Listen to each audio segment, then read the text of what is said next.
세상에서 가장 아름답고 순수한 사랑이 부모의 사랑이라고 말할 수 있습니다.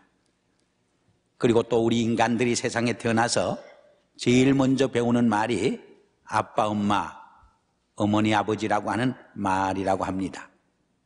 그래서 그런지 모르지만은 우리가 어른이 되어서 어디서 언제 이 말을 들어도 이 아버지, 어머니라고 하는 말은 우리를 한없이 동심의 세계로 돌아가게 합니다. 아무리 성장해도 사실 부모 앞에서는 어린 아이에 불과합니다. 그래서 중국의 유명한 효자, 노래자는 어른이 되어서도 부모를 기쁘게 하기 위해서 색동족을 입고 부모 앞에서 깡충깡충 뛰었다는 그런 유명한 이야기가 있습니다. 이 점에서 우리도 한번 동심으로 돌아가서 저를 한번 따라 하시길 바랍니다. 엄마, 아빠, 도리. 예, 얼마나 귀엽습니까? 예. 아마 이 이상 좋은 부모님 주일 설교가 없는 것 같아요. 왜냐하면 부모님 주일 설교는 동심의 세계로 돌아가서 부모를 기리면서 부모를 기쁘고 즐겁게 하는 데 있기 때문입니다. 많은 젊은 군인들이 전쟁터에서 쓰러져 죽어가면서 부르짖는 말이 어머니 혹은 아버지라고 하는 말이라고 합니다. 또 우리 인간은 위기에 직면할 때 이 어머니, 아버지라고 하는 말을 부르게 된다고 하는 것입니다. 그것은 부모의 사랑과 희생이 그만큼 크기 때문이라 이렇게 말할 수 있습니다. 여성은 약하지만은 어머니는 강하다 하는 말이 있습니다. 얼마 전에 어떤 기사를 읽어보니까 캘리포니아의 앤 윌리엄스라고 하는 여성이 젊은 여성인데 자녀 셋을 키웁니다. 어떤 남자가 농담하기를 그 아기를 내게 팔라, 그러면 내가 사서 키우겠다 그랬더니 어떻게 힘있게 그 남자를 쳤던지 턱뼈가 부러졌다고 합니다. 그래서 USC 병원에 입원을 하게 됐는데 기자가 그 젊은 어머니에게 물었습니다. 어떻게 그렇게 힘있게 칠 수가 있느냐고. 그랬더니 어머니 대답하는 말이 죽지 않은 것도 다행이고 감사한 일이라, 그렇게 응수를 했다는 이야기를 읽었습니다. 이렇게 자녀를 보호하고 사랑하며 자기 자녀만은 세상에서 가장 훌륭한 자녀로 키우고 싶은 것이 부모들의 마음인 것입니다. 세상에 부모의 사랑만큼 크고 위대한 것이 없습니다. 그래서 유대인들은 우리 가정에 하나님을 대신해서 부모의 사랑을 주었다, 그렇게 말하고 있는 것을 알 수 있습니다. 자기 자신은 헐벗고 굶주려도 자녀들만은 잘 입히고 잘 배불리 먹이려고 합니다.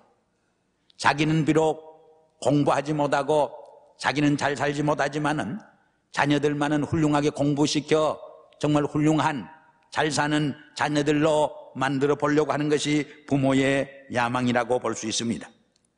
참 바다보다 더 넓고 하늘보다 더 높은 것이 부모의 사랑이라고 말할 수 있습니다.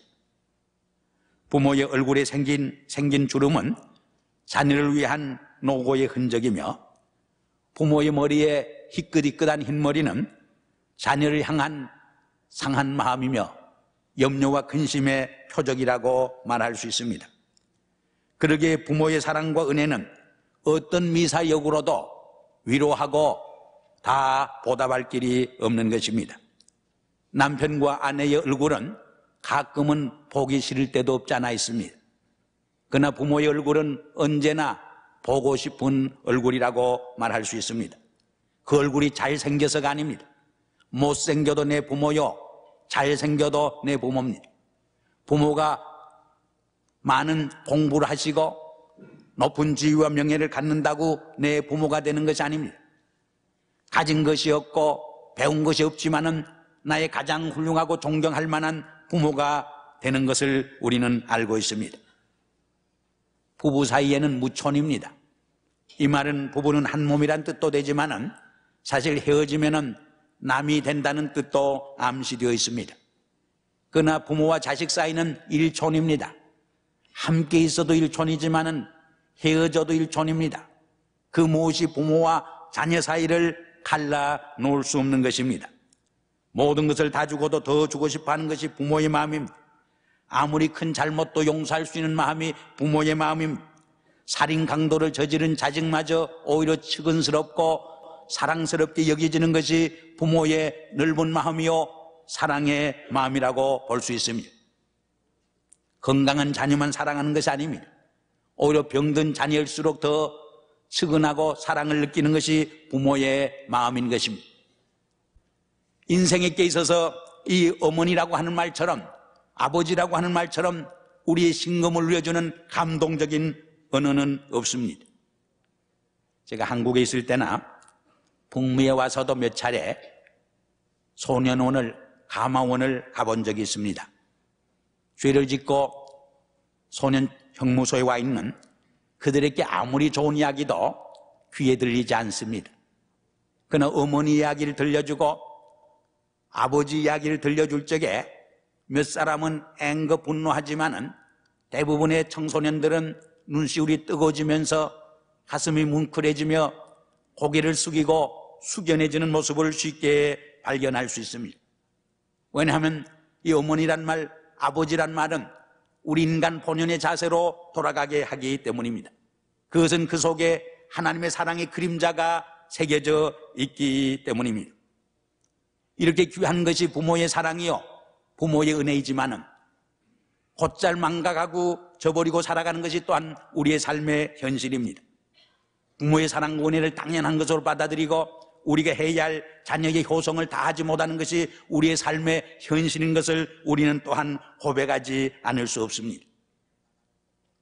요새 미국에 사는 1.5세나 2세는 말할 것도 없고 한국에 사는 젊은이들도 이제는 상강오륜이 무엇인가 물으면 모른다고 그래요. 어떤 젊은이에게 상강오륜이 뭐나 물었더니 대동강, 한강, 낙동강이 상강이고 오륜은 올림픽 그 마크 5개의 바퀴가 오륜이라 그렇게 대답했다는 이야기가 있습니다. 이 오륜은 인간관계의 기본적인 5개의 관계를 말합니다. 그 첫째 관계가 군신, 임금과 백성의 관계, 두 번째가 부자, 부모와 자녀의 관계, 세 번째가 부부의 관계, 네 번째가 장유, 어른과 아이의 관계, 마지막이 부모, 친구의 관계를 말합니다. 그리고 이 5개의 관계를 맺어주는 원리가 뭐냐? 군신에는 의입니다. 충입니다. 충성입니다. 두 번째로 부모와 자녀의 관계를 맺어주는 것이 뭐냐? 효도입니다. 세 번째로 부부의 관계가 뭐냐? 유별, 차이가 있음을 이해하고 존경하는 겁니다. 네 번째로 장유유서, 어른과 젊은 아이들 세계는 그 서열이 있다 하는 것을 말합니다. 마지막으로 부모의 관계는, 친구의 관계는 유신입니다. 신뢰가 친구의 관계를 맺어줍니다. 근데 이 5개의 인간관계 중에도 가장 중요한 3개의 관계를 삼강이라 그렇게 부릅니다. 그 3개의 관계가 뭐냐? 군신의 관계, 임금과 백성의 관계, 두 번째로 부자의 관계, 부모와 자녀의 관계, 세 번째로 부부의 관계입니다. 이 3개의 관계를 맺어주는 삶의 원리가 뭐냐? 군신은 충성입니다. 부모와 자식의 관계는 효도입니다. 효성입니다. 그리고 부부의 관계는 정절입니다. 이 충성과 효성과 정절이 바로 이 3개의 가장 중요한 인간관계를 맺어주는, 그래서 사회와 가정을 건전하게 도덕적으로 이끌어주는 우리의 삶의 3대 원리라 이렇게 말하고 있습니다. 그러면서도 이것을 한마디로 요약하면 충효사상으로 동양의 유교사상을 집약해 볼 수 있습니다. 이러한 동양유교의 충효사상에 비해서 우리 기독교는 오히려 불효의 종교가 아닌가, 그런 반문을 던지는 분들이 종종 있습니다. 그러나 그것은 기독교의 효도 사상을 바로 이해하지 못한 오해에서 생기게 되는 것입니다. 우리 기독교의 효도의 사상이 더 유교의 것보다 더 심오하다고 하는 것을 우리는 성경을 통해서 읽을 수 있습니다. 우리가 십계명에 보면은 제5계명 중에 네 부모를 공경하라 했습니다. 많은 분들이 1계명에서 4계명까지는 하나님을 위한 계명이고 5계명에서 10계명까지는 인간을 위한 계명이라 그렇게 해석을 합니다. 저는 조금 달리 해석을 하려고 합니다. 오히려 이 10계명 중에 5계명은 그 중간을 이루고 있다. 그래서 앞에 있는 4계명은 하나님을 위한 계명이고 뒤에 있는 4계명은 인간관계에 오는 계명이라 볼 수 있고, 이 5계명은 하나님과 인간의 모두 관련된 계명이라 그렇게 말할 수 있습니다. 왜냐하면 육신의 부모를 공경함으로 하나님을 공경하는 법을 우리에게 가르쳐주는 것이 이 5계명의 핵심적인 교훈이요 진리이기 때문입니다. 그리고 하나님을 사랑하는 그 삶을 육신의 부모를 섬기고 사랑함으로 실현해 가야 한다고 하는 것이 기독교의 핵심적인 진리의 하나이기 때문입니다. 잠언 30장 17절에는 아비를 조롱하며 어머니께 순종하기를 싫어하는 자의 눈은 골짜기에 까마귀에게 쫓기고 독수리에게 먹히리라 했습니다. 얼마나 엄격한 디스플린인지 모릅니다. 에베소서 6장 1절 이하에 보면 내 부모를 공경하라, 이것이 옳으니라, 이것이 내가 장수하고 땅에서 잘 되는 삶의 비결이라 우리에게 가르쳐줍니다. 오늘 본문에 읽은 이 룻기의 이야기는 눈물 없이는 읽을 수 없는 효성의 극치가 아닐 수 없습니다. 룻기는 구약 성경 중 가장 아름다운 정원시요 우리의 심금을 울려주는 사랑의 이야기가 아닐 수 없습니다. 우리는 다른 어떤 책에서 그와 같은 감동적이고 아름다운 인정과 사랑과 희생으로 점철된 효성의 이야기를 읽을 수 없습니다. 참으로 룻기는 효성의 절정이요 완성이라고 말할 수 있습니다. 그러니까 이스라엘의 사사시대입니다. 이스라엘의 사사시대가 언제냐? 이스라엘 백성들이 출애굽해서 광야에서 40년간 유리방황하다가 약속의 땅 가나안 복지에 여호수아의 인도로 들어갑니다. 그러나 사울 임금을 왕으로 세우기까지 15명의 사사들에 의해서 다스려지고 통치를 받게 됩니다. 이 15명의 사사들에 의해서 가나안 복지에서 다스림을 받은 때를 사사시대라 그렇게 부르고 있습니다. 이 사사시대에 베들레헴에 한 히브리인 가정이 있었습니다. 남편의 이름은 엘리멜렉이요, 부인의 이름은 나오미였습니다. 그리고 그들에게는 2 자녀가 있었는데 말론과 기론이라고 하는 아들이었습니다. 이들은 베들레헴에 흉년이 들고 경제 사정이 나쁘자 저 모압 땅으로 이민을 가게 되었습니다. 거기에서 어려운 이민 생활을 시작하는데 이민 생활이 얼마나 어렵습니까? 낯설고 물설고 언어가 다르고 문화가 다른 이역 땅에서 삶을 개척해 간다고 하는 것이 얼마나 피곤한 삶입니다. 남편이 세상을 떠나게 됩니다. 그리고 2 아들을 그곳에서 국제 결혼을 시켜서 가정을 이루게 됩니다. 4.29 폭동이 일어났는지 안 일어났는지 모르지만은 또 불행하게 설상가상으로 2 아들을 잃게 됩니다. 쇠 가부들만 남았습니다. 나오미가 생각하니까 더 이상 이역 땅에서 이민의 생활을 이끌어간다는 것이 무의미했습니다. 그래서 혼자 결심하기를 이제는 베들레헴이 오히려 풍요롭다고 하는 이야기를 듣고 다시 이민 보따리를 싸가지고 역 이민을 가게 됩니다. 그리고 2 자부를 불러놓고 말합니다. 나는 고향으로 돌아가지만은 너희들이 나를 따라오는 것은 고생스럽고 무의미한 것이니까 너희 백성으로 돌아가서 다시 좋은 남편을 맞이해서 새 가정을 이루어서 새로운 삶을 시작하라고 권유하게 됩니다. 그러나 2 자부들은 시어머니 나오미를 향해서 그럴 수가 없습니다. 우리도 시어머니 나오미를 따라서 남편의 나라 베들레헴으로 가기를 원합니다. 애원합니다. 그러나 나오미는 그들에게 간절히 부탁합니다. 그자 오르바라고 하는 며느리는 나오미 시어머니에게 입을 맞추고 자기 백성으로 자기 시내께로 돌아갑니다. 그러나 룻만은 끝까지 돌아가지 않습니다.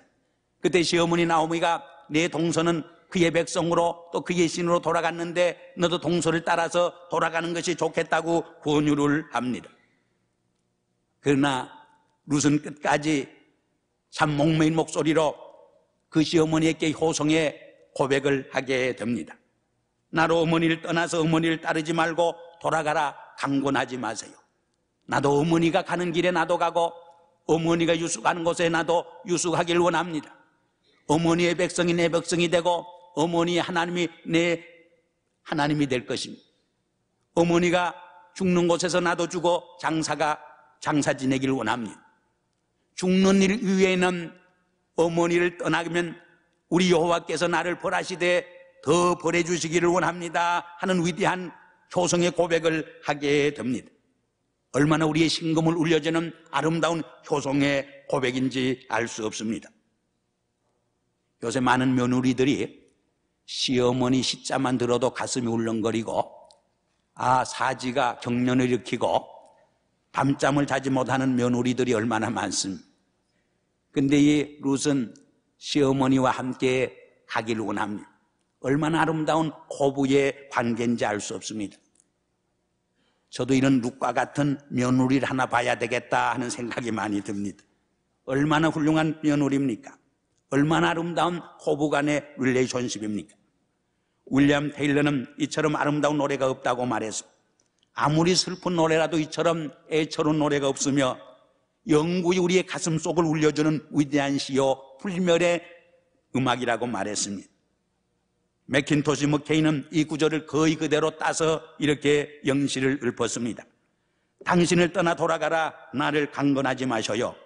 당신이 가는 곳에 나도 가고 당신이 머무는 곳에 나도 머물며 당신의 백성은 내 백성이 당신의 신은 내 신이 되리이다. 당신이 죽으시는데 나도 죽어 청선 위에 무덤 되리니 죽음 이외야 그 무엇이 나와 당신을 이별시키리까. 나만일 당신을 떠나면 하나님이 벌 주시리이다. 얼마나 아름다운 효성의 시입니까? 룻의 효성에는 놀라운 세 가지 희생이 담겨 있는 것을 우리는 발견할 수 있습니다. 그 하나가 자기 일생의 고난을 자처하는 희생이었습니다. 노쇠한 어머니를 따라간다고 하는 것은 하루 이틀의 고생으로 끝나는 것이 아닙니다. 자기 일생의 고난과 희생을 감수하는 길이었습니다. 두 번째로는 자기 민족과 혈육을 단절하는 그런 희생이었습니다.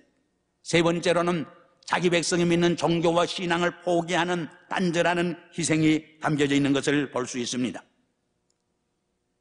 우리가 친부모를 사랑하고 섬기는 것은 그래도 쉽습니다. 아니 그것도 쉬운 것은 아니지만은 그러나 시부모를 사랑하고 섬기고 공경하는 것은 얼마나 더 어려운 일인지 알 수 없습니다. 이 점에서 친아버지의 눈을 뜨기 위해서 공양미 300석에 팔려간 심청의 이야기보다 이 성경에 기록된 룻의 이야기가 얼마나 차원 높은 효성의 이야기인지 알 수 없다는 것을 깨닫게 됩니다. 얼마나 훌륭한 며느리와 시어머니의 아름다운 효성의 이야기요, 사랑의 이야기요, 우리의 심금을 울려주는 감동적인 이야기인지 알 수 없습니다. 어저께인가 보니까 시아버지가 써보낸 3년 동안 편지를 또 가끔은 그 시아버지가 며느리들에게 써보낸 편지뿐만 아니라 며느리들이 시아버지에게 답장한 편지를 엮어서 시아버지 회갑 선물로 책을 엮어 펴낸 것을 읽으면서 참 많은 감동을 받았습니다. 얼마나 아름다운 이야기입니다. 며느리도 훌륭하지만 여기서 시어머니 나오미도 참 훌륭하다는 것을 깨닫게 됩니다. 어쩌면 훌륭한 시어머니 나오미가 있었기 때문에 그토록 훌륭한 며느리 룻이 있었다 이렇게 생각해 볼 수 있습니다. 우린 여기서 많은 구원의 교훈을 우리는 깨닫고 배우게 됩니다. 룻의 효성은 시어머니 나오미에게 큰 위로와 기쁨이 됩니다. 우리가 잘 아는 대로 나오미는 기쁨이란 뜻입니다. 그러나 그녀의 한 생은 기쁨으로 점철된 생이 아니었습니다. 오히려 괴로움과 고통과 실패와 슬픔으로 점철된 한 생이었습니다. 그래서 고향 베들레헴에 돌아왔을 적에 동네 사람들이 이게 나오미가 아니냐 반가이 맞아줄 적에 나오미가 뭐라고 부르짖었습니까? 나를 나오미 기쁨이라 부르지 말고 나를 마라라 불러달라고 외칩니다. 마라는 쓰다고 하는 말입니다. 정말 그녀의 생은 한 생이 쓴 고난의 생애였습니다. 그러나 이 룻의 효성은 이 시어머니 나오미의 삶 속에 정말 기쁨을 갖다주는 놀라운 결과를 빚어내게 되는 것을 우리는 볼 수 있습니다. 동네 사람들이 룻을 가르쳐서 7 아들보다 더 귀한 자부라, 7 아들보다 더 훌륭한 자부라 그렇게 칭찬하는 것을 우리는 성경에서 읽을 수 있습니다. 룻이 자기의 친척 시어머니의 친척 보아스와 만나서 결혼을 해서 행복한 가정생활로 끝나는 해피엔드로 결론을 맺고 있습니다. 그런데 마태복음 1장 5절 이하에 보면은 마태는 예수의 족보를 기록할 적에 이렇게 기록하고 있는 것을 읽을 수 있습니다. 보아스는 루세께서 오벳을 낳고 오벳은 이셋을 낳고 이셋은 다윗을 낳으니라. 그리고 이 다윗 왕의 혈통을 통해서 독생자 예수 그리스도가 이 세상에 오시게 되는 것을 봅니다. 그리고 독생자 예수 그리스도의 오심을 통해서 온 인류의 죄를 속량해 주시고 새 생명 주시게 되고 정말 슬픔 있는 곳에 기쁨을, 아픔 있는 곳에 치유를 주시는 놀라운 축복의 사건을 우리는 읽게 됩니다. 내 부모를 공경하라. 이것이 옳으니라. 이것이 내가 잘되고 땅에서 장수하는 비결이라 성경이 우리에게 약속해 줬는데 룻은 바로 이 하나님의 위대한 약속의 축복을 누리게 된 것을 우리는 성경을 통해서 생생히 읽게 됩니다. 에베소서 6장 1절 이하를 읽어보면 사도 바울이 자녀들아 주 안에서 내 부모를 순종하고 공경하라고 했습니다. 이것은 명령형입니다. 해도 좋고 안 해도 좋다는 말이 아닙니다. 영어로 말해서 must obey and honor your parents. 이것은 해도 좋고 안 해도 좋은 선택의 과제가 아닙니다. 필수적인 과제입니다. 왜냐하면 이 순종과 부모에 대한 효도에서 자녀의 마땅한 도리가 시작되고 이 자녀의 마땅한 도리를 통해서 인간의 도덕적 삶과 윤리적 삶이 시작되기 때문입니다. 이것이 또한 보이지 않는 하나님을 섬기는 하나의 신앙의 시금석이 되어지기 때문입니다. 예수님 우리에게 말씀했습니다. 보이는 부모를 사랑하지 못하면서 부모를 섬기지 못하면서 어떻게 보이지 않는 여호와 하나님을 섬길 수 있느냐? 먼저 보이는 부모를 섬김으로 보이지 않는 하나님을 섬기는 삶을 우리에게 가르쳐주고 있는 것을 볼 수 있습니다. 우리는 어버이 주일을 맞이해서 먼저 보이는 육신의 부모를 사랑하고 존경하고 순종하고 공경함으로 보이지 않는 우리 여호와 하나님을 공경하고 섬기고 순종하는 삶을 실천해 보이는 이런 삶이 있을 적에 의미 있는 이 날이 될 줄 믿습니다. 마지막으로 어머니 노래 가사를 우리 부모님들에게 선사함으로 제 말씀을 끝내려고 합니다. 언제나 바라봐도 늘 보고 싶은 분, 기쁠 때나 슬플 때나 늘 보고 싶은 분, 모든 것 주시고 더 주시려는 분, 어머니 한 분 외에 또 어디 있으랴. 나 항상 거슬려도 용서하시고 날 웃게 하시려고 어머니 우시네. 집 떠나 먼 곳에서 나 방황하여도 어머님 기도 음성 귓가에 들리네. 죄인을 구하려 독생자 보내신 그 사랑 알게 하려 어머님 주셨네. 그 손을 바로잡고 드리는 예배는 천년도 하루같이 즐거운 때일세. 그 손을 바로잡고 드리는 예배는 천년도 하루같이 즐거운 때일세. 기도하시겠습니다. 아버지 하나님, 우리에게 사랑하는 어머니와 아버지를 주신 것을 감사합니다. 우리를 낳으시고 기르시며 우리를 한 성숙한 인간이 되게 하시려고 눈물 흘리고 피땀 흘리고 굶주리고 헐벗으면서 우리를 양육해 주시고 교육시켜준 부모의 은혜와 사랑을 생각할 때 많이 비서도 다 감사할 길이 없습니다. 그러나 우리는 삶의 현실에 쫓겨 우리의 부모의 사랑과 은혜를 저버리고 살아온 저임을 고백하지 않을 수 없습니다. 오 주님, 어버이 주일을 맞이해서 우리를 양육하고 교육하기에 수고한 부모의 사랑과 은혜를 다시 한번 기억하게 하여 주시고 우리의 육신의 부모뿐만 아니라 우리 주변에 외로운 고독한 많은 부모를 생각하고 그들을弘양하는 아름다운 이날이 되게 축복하여 주시옵소서. 그리하여 무너진 사회가 다시 재건되게 하여 주시고 사랑이 식은 냉랭한 사회에 이 아름다운 사랑으로 다시 한번 훈훈하게 만드는 조용한 삶의 변화가 일어나게 도와주시옵소서. 예수 그리스도 이름으로 감사하며 기도드리옵나이다. 아멘.